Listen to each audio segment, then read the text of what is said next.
জামা কাপড় খুলতেছেন কেন? কারণ ভারী জামা কাপড় আমার পছন্দ নেই। তুমিও খুলো, চল ফ্রেশ হয়ে চেঞ্জ করে আসো। ওয়াশরুমে।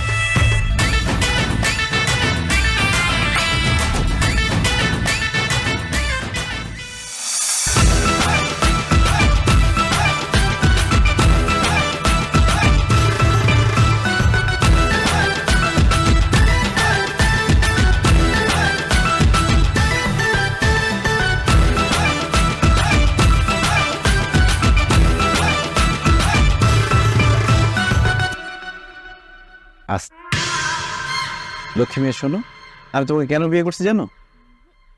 ঘটক বলছে অল্প বয়সী মেয়ে বিয়ে করলে আমি ঠকবো না। আপনি ঠকেন নাই তো? আমার আগে কখনো কোনো এক্স ছিল না, আপনি প্রথম, আপনি শেষ। কি? আমি কখনো এর আগে প্রেম করিনি। বাহ, এই জন্য তোমার জন্য আমি সব করব। শোনো, 1 মাস পর তোমার পরীক্ষা না, এখন পড়া